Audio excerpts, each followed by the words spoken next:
Hey, what's up, my YouTube fam? I'm back. This is Larry with Invest and Build Your Credit and Wealth. And today we're going to have an extensive class on medical debt. We're going to talk about different strategies. We're going to talk about the Model Medical Protection Act, which a lot of people don't talk about. And we're going to talk about Metro 2, credit reporting. We're going to talk about different strategies to get the medical debt removed. We're going to cover everything. Get your pen and paper ready. It's about to get hot and heavy in here. But anyway, thank you for all my new subscribers. I always got to say thank you. I appreciate y'all for coming to the channel and trusting in me to give you real good, solid information. That is what I'm here to do. That's what I enjoy doing, giving back. Been in your shoes, been where you at. It's even in my life, it's made a total difference when, not just me, but my wife got our credit all together. It's been, ever since then, it's really just been a blessing. We've just been moving forward. So I would tell you that credit is a very important financial indicator. It could rob you and keep you in poverty, or it could allow you to leverage your credit to be wealthy, right? And use it in a way where you can, put money back into your pocket instead of paying people for the credit. But anyway, we got a lot of information that we're going to cover. We're going to go step by step. We're going to go over this Model Protection Act, which I'm going to post up for y'all to see. So I got the little stickies for information I definitely need to get to you. We're going to be talking about Metro 2. We're going to be talking about a lot of different things. Well, let's get started, because this is going to be an intense class video. Make sure you subscribe, share, like the video. It's very important. Helps YouTube say, hey, these people like his videos, so we need to kick them out to more people that want to learn about credit. So please share, like the videos. If you got any questions, my email is in the description. Please email me. I answer any questions. If you want a free credit analysis, email me. Hey, Larry, I've seen your video. I definitely would like a free credit analysis. Let me know what I could do. But if you need help with your credit, let me know. All of those different things. I have a this information that I'm talking to you about is in my master dispute package. So if you want to get that master dispute package, shoot me an email. I will have a consultation with you before you even buy it, and go over everything with you, just so you're comfortable with the purchase you make. That you're gonna benefit from the purchase. I just don't want to sell it just and you're not gonna benefit. Now, if you're trying to help other people, that's a whole different story. But I really wanted to help you. I put a lot into this package. It's a lot of information. So if you're interested, let me know. Anyway, let's get into the video. So medical debt. I'm gonna read something to you about medical debt out of the Model Medical Protection Act. I'm gonna read something to you, and we're gonna kind of go through steps. It says medical debt affects tens of millions of consumers. It is one of the most prevalent type of consumer debt, with 1 in 5 Americans being contacted by a debt collector over an unpaid healthcare bill.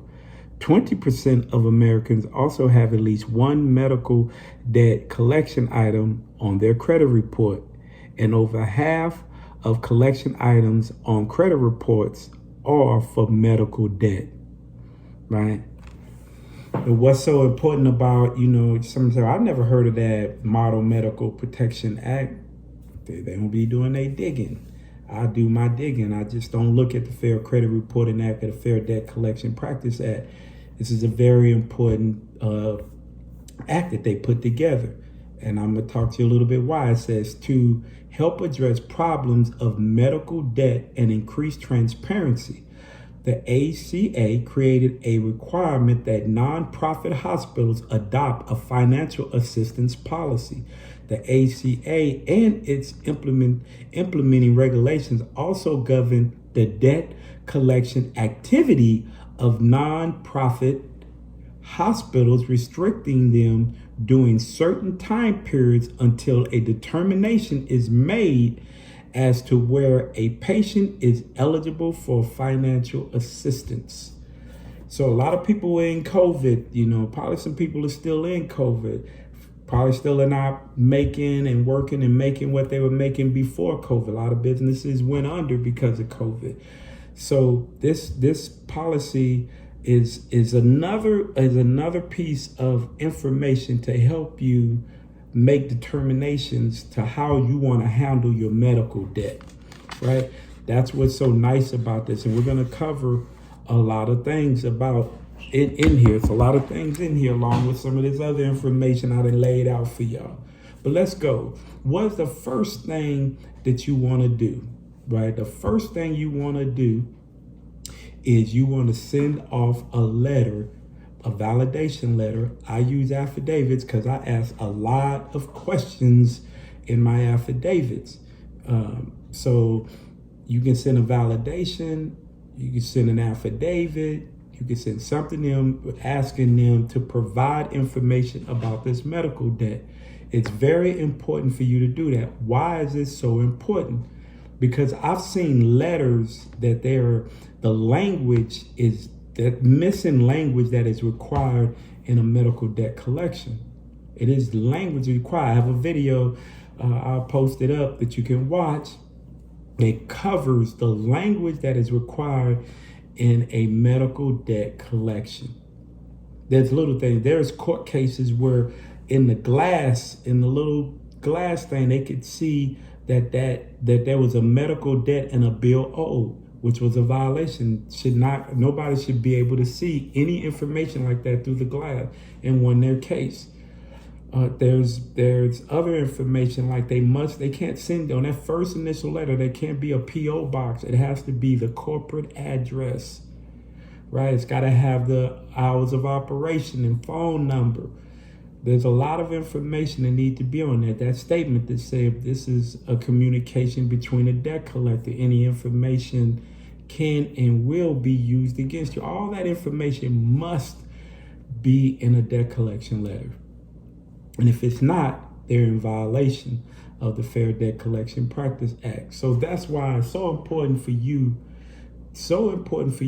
to send off that letter, that validation letter. You'll be surprised that they've made some serious violation, and now you have the proof. They sent you the letter, you have the proof. Now you can write them back and say the letter that you sent me is outside and does not meet the requirements in a debt collection letter that has been set by the Fair Debt Collection Practice Act.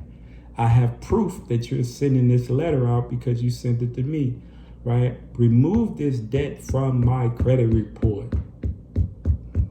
And a lot of times they don't want to handle that. And if they look at the letter and see, they know you have a strong case. You take them to court, you have a strong case because they're in violation of the Fair Debt Collection Practice. They're trying to collect the debt in violation. So all those things are important. Next thing you should do, look at your credit report. Pull it up, look at it. So if you look at your credit report, there's certain things that are in violation. I've covered this in videos. They must have the original creditor name. They must have the original creditor name. LVN funding with Sutter Hospital. It's got to be in there because you as a consumer have the right to know where this debt is coming from. They are not the original creditor, right? So they must have where the debt is coming from. A debt buyer or a collection agency, all of that. So let me read something to you. So the original creditor name, this field is required and the content is dependent on the type of reporter. Collection agencies report the name of the company creditor, including any partner affinity name that originally opened the account for the consumer, even if the account has been turned over to multiple collection agencies. The next one still has a requirement to put where that debt is coming from. Now, then you have debt buyers. The difference between collection agency and the debt buyers, the collection agency was probably assigned that debt, right? Sutter Hospital assigned this debt to Midland Funding. They didn't purchase that debt. A debt buyer has purchased the debt, meaning they went out and said, do you have any debt for sale? They say, yes, we have about 35 medical debt collections. And they say, we will purchase them from you and soon collection activity. That's the difference between the two, right? So y'all can understand the difference between a collection agency and a debt buyer. Both of them have the same obligation, right? But debt buyers, let me read what it says about debt buyers. It said debt buyers report the name, the company credit, including any partner affinity name that originally opened the account for the consumer, even if the account has been sold multiple times to a different debt buyer. Reference to K2 segment for purchase from information. So if you look at K2, this is K2. This is K2, and I'll post it up there for y'all. K2 is a purchase from sold to requirement. So it's saying that the purchase from name needs to be annotated on your credit report, right? And the sold to name need to be. So what they're saying is Midland Funding, it was the sold to, right? And then they purchased, well, Midland Funding, they sold to Midland Funding, and the purchase name was the original creditor's name, right? So you got to have both of those names on the credit report, right? So you understand that. So if you have a collection from a medical debt and it just says LV and refunding and no original creditor name, that's an inaccuracy.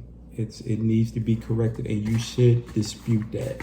So again, next thing you went through, you check your credit reports. You found inaccuracies. Now, what I do is I send a validation, or I send an affidavit. Like I have medical affidavits.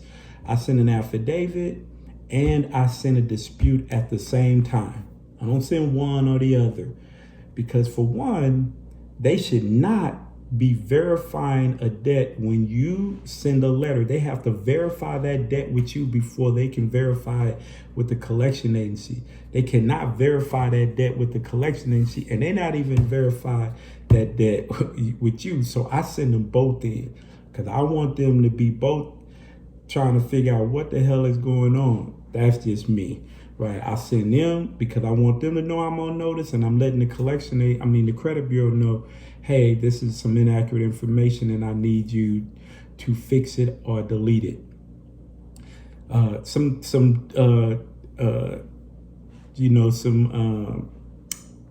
information that you need to know.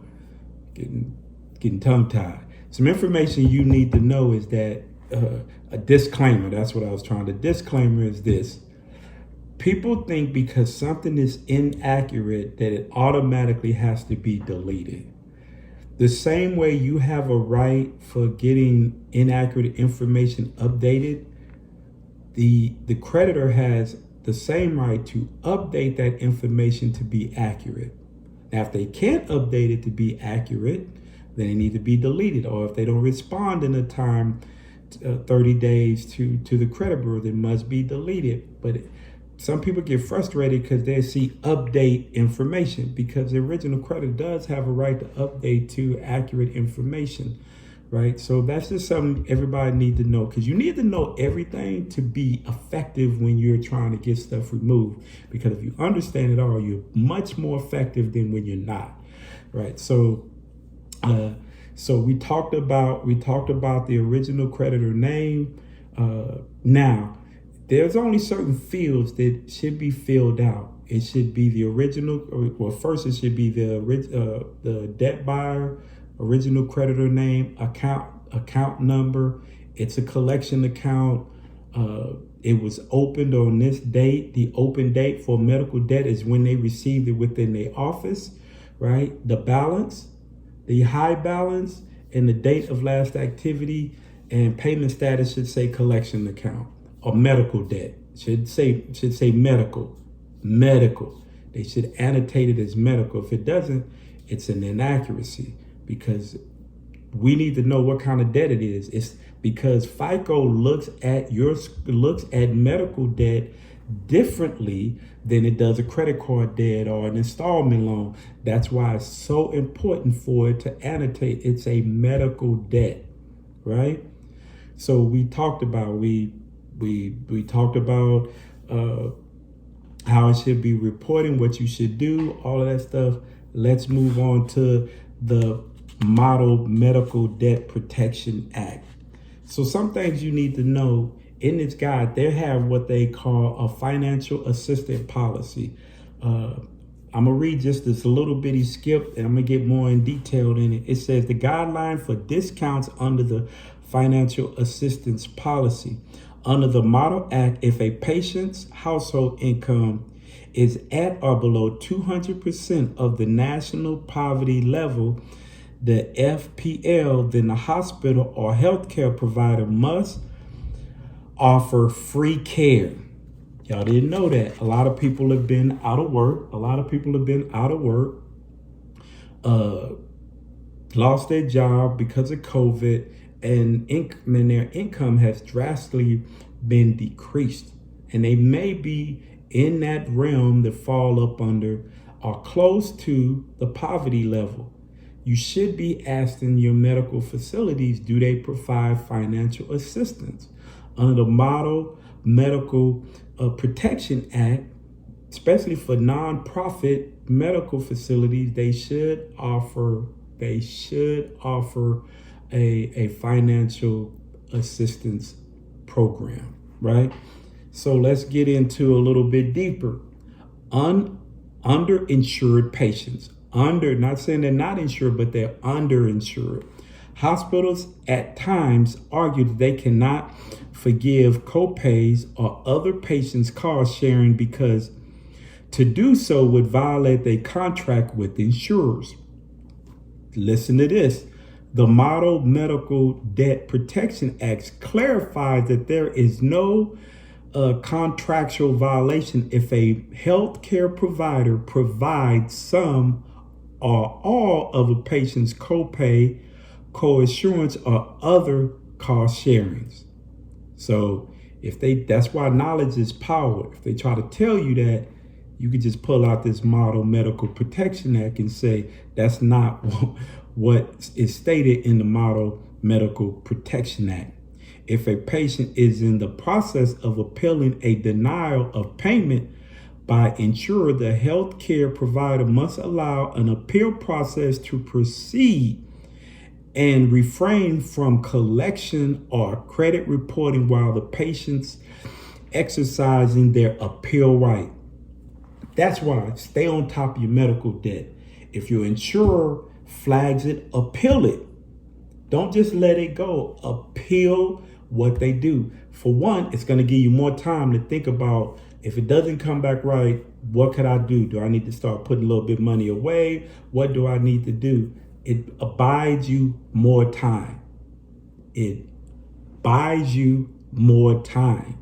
Right? So don't be afraid. You want an appeal. They cannot report it. They cannot go collecting anything from you until that appeal process has been completed. Now let's move on. We're still in the Model Medical Protection Act. We're going to talk about debt collection, protection, and guidelines. The Debt Collector Protection and Model Protection Act applies to all healthcare providers. Listen what I said, provides to all healthcare providers as well as debt buyers, debt collectors that are collecting medical debt. If the patient qualifies for a discount and a payment plan under the FAP, there's no interest will be added to the medical expense. If the patient qualifies for a discounted and I'm about to read the same thing again. For patients who do not qualify for discount under the FAP, interest on their medical debt is limited to the rate based on the U.S. Treasury yield. So if the U.S. Treasury yield is 1%, they can only charge you up to 1% interest. Healthcare providers and debt collect must provide patients with detailed receipt of payment so that consumers can keep track of their payments, and if there is a future attempt to collect the medical debt, can prove that the debt has been paid and discharged. The Model Medical Debt Protection Act provides for additional guidelines for permissible and prohibited debt collection practices. So just like the Fair Debt Collection Practice Act, in there is definitely a bunch of models, a bunch of things that they cannot do as debt collectors, right? So now we're going to move on to what they call extraordinary collection actions, right? Pay attention to this one. Selling an individual debt to another party, except prior to the sale, the medical creditor has entered into a legal binding written agreement with the medical debt buyer of the debt, right? To which, and there's 4 different categories, to which the medical debt buyer or collector is prohibited from engaging in any extraordinary collection actions to obtain payment of care. The medical debt buyer is prohibited from charging interest on a debt in excess of the described in section 13. And we talked about that, the federal yield, right? They cannot charge an excess of that. It's only what that the treasury yield is set at. The debt is returnable to or recallable by a medical creditor upon the determination by the medical creditor or the medical debt buyer that the individual is eligible for financial assistance. So that's why it's important. See if you're eligible for financial assistance. If you are eligible for financial assistance, the debt collector has to return that debt, which removes it from your credit report. Another strategy is, even outside of this, say you don't qualify, you call the medical facility and ask them, hey, listen, can you recall this debt? I would rather pay this debt with you, right? That's all you have to say. You can request that information. If you request, I want to request my medical information and the charges on these medical information, right? What they're going to do is they're going to send you a HIPAA release form. You're gonna fill out that HIPAA release form for that medical information because they don't know who you are. They want to make sure they're giving whoever's supposed to ask for this medical facility. They want to give it. So if you send off, they're going to send you a letter. You send it back to them. They're going to send you that medical information. Now, with that medical information, you can look over it. You can go through it. You can see what the insurance done, what they didn't do. And then you can ask them, listen, I've researched this medical debt. I have no problem paying it, but I would rather pay it with the medical facility due to I wasn't aware that my insurance company didn't cover all the bills, and it's something else we're going to cover that they're supposed to be doing, right? I never got a final bill, whatever it could be. Please recall this debt. That's a strategy you can use, because if they recall that debt and say, okay, they may say, well, if you could pay X amount, we'll recall it, and then you could pay the remaining balance. Talk to them. Talk to them about recalling the debt, because if they recall it, it's no longer in the possession of the collection company. Now they have to remove it. They're no longer in possession of it. So a very powerful strategy to use. The other thing now, we talked about with all these people under, that lost their job in COVID, a lot of people, their financial situation went backwards, not paying mortgage, not paying rent, couldn't afford to do this, got kids, all kind of stuff. Kids are staying at home, so they ain't eating lunch at school. Bills are going up, electric bill is going up because more people at home, people not going to work. There's a lot of stuff that was going on. So let me cover this. This is the financial assistance policy. The following patients shall qualify for financial assistance under the financial assistance plan, which applies to any charges for healthcare services that are not covered by insurance and would otherwise be billed to the patient. Right. Number one, patient with a household income of 0 to 200% of the federal poverty level shall receive free care. Patients with household income of 201 to 400% of the federal poverty levels shall be charged no more than the amount calculated in the following manner. 1. Calculate the patient's bill using the medical reimbursement rate applicable on the date of service. The patient shall be charged no more than 50% of the first $1,000 charged under the recalculated bill. Number 3, the patient shall be charged no more than 10% of any remaining amount between $1,001 and $5,000. And the patient shall be charged no more than 5% of any remaining amount between $5,001 and $10,000. So if you lost your job, you may have qualified for financial and not even known you did.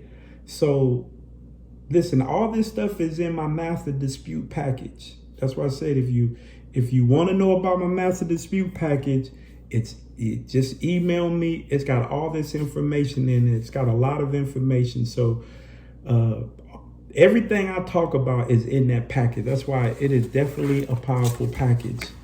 Now we're going to talk about this one section. We're going to talk about billing and collection rules, limit on creditors. So the following prohibit collector action may not be used by any medical creditor or medical debt collector to collect debt owed on a health care. They can't cause an individual to be arrested, causing the individual to be subject to written or body attachment, foreclosure or any individual real property or garnishment of wages, state income tax refund of a patient who is eligible for financial assistance. No creditor or a medical debt collector shall engage in permissible extraordinary collection activities until 180 days after the first bill for the medical debt has been sent.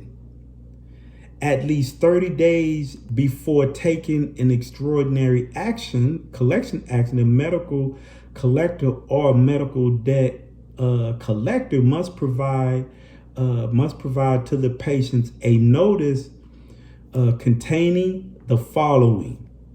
In the case of large healthcare facilities, a medical debt collector or collecting debt for healthcare services provided by such facilities, stating that financial assistance is available for eligible individuals, providing a plain language summary of financial assistance policy. Now, they should be sending you this information to make sure that before they start collecting on you, that you don't meet these things. This is information that you put in your letter when you send it to a collection agency, right? When you send it to them, was this done? Because this was not done. Now you're in violation. Identify extraordinary collection action will be initiated in order to obtain payment, right? Providing a deadline after which such extraordinary collection actions will be initiated, which date is no earlier than 30 days after the date of notice. So, and they have to send you, like you say, that last payment before they've got one more chance to collect after that 6-month period has expired before they report it. If they did not do that, you need to go after the collection agencies and say, this did not happen under the Model Medical Protection Act, and you can write down what Section 7, subsection C. Write it down, make a copy of it, send it to them. Please remove this off my medical debt. you may have grounds to even go after them and sue them, right? It's a lot of information that you can do. Like, you gotta be digging. Like, I be digging because I be wanting this information, right? That's why I always, cause I'm different than a lot of these people. I'm gonna dig for the real. I'm not just gonna tell you to put together. You never hear me talk about just down dispute letters. I give you the information to create your dispute letters. That's what you need. You need somebody to tell you how to put together a dispute letter, what information to put in my dispute letter to create a strong dispute letter. That's why my master dispute package is the bomb. I'll tell y'all it's the bomb, because this information is in there. So those are some of the things with medical debt you need to do. Strategies: have the medical facility recall it. Recall the debt. Ask them to recall the debt. Ask them for I need to know what procedures, what was done, how much the bill was, how much my insurance company covered. They're going to send you, like, again, a HIPAA release form. You fill it, you send it back, you get that information. Put information in front of it. It helps you leverage it. Once you get that, call them back. Say, okay, I viewed it.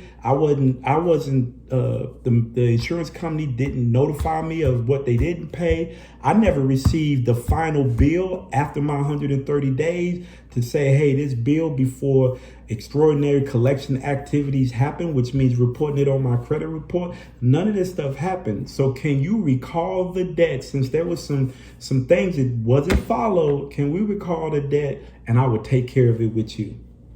Right? That's a way to get it off your credit report. Right? Find out, were you eligible for financial assistance?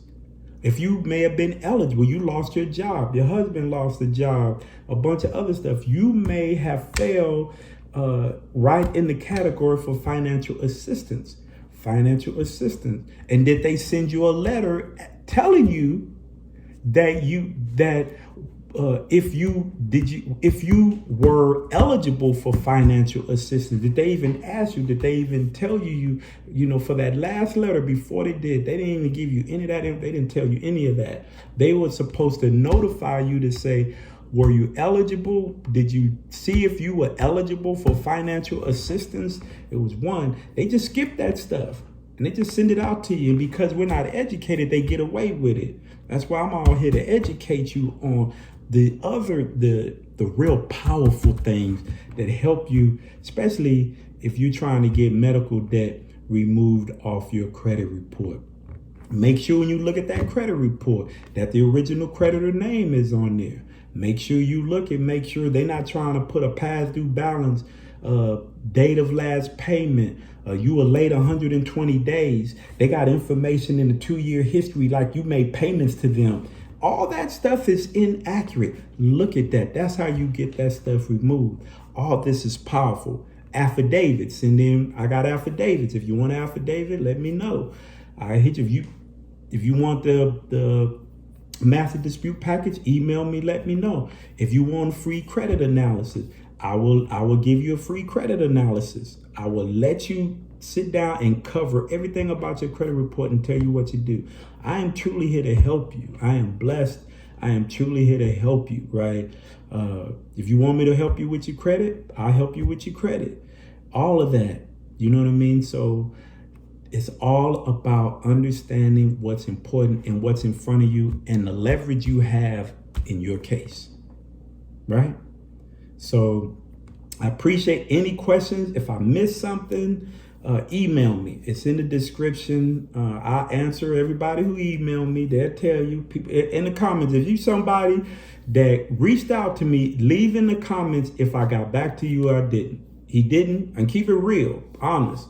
Yes, he got back to me. I had a conversation. So if you watching this video and you reached out to me, did you talk to me? Did you not talk to me? Please leave a comment. I'm asking you, please leave a comment and say, did I talk to you? Did I spend time reaching out to you?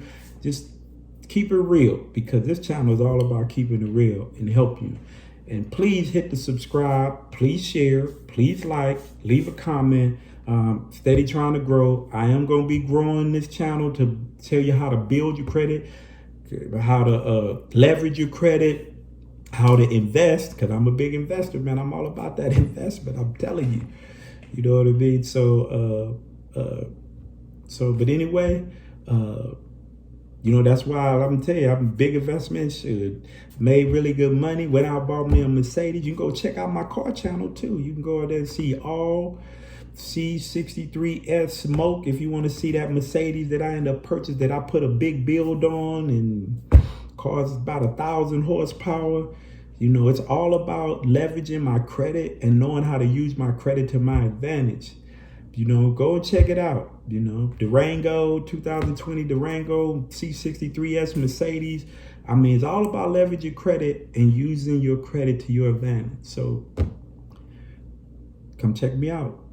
I appreciate y'all. And I'll see y'all again. But hey, leave a comment, like, subscribe, share. Like, subscribe, share. Thank you. I appreciate you.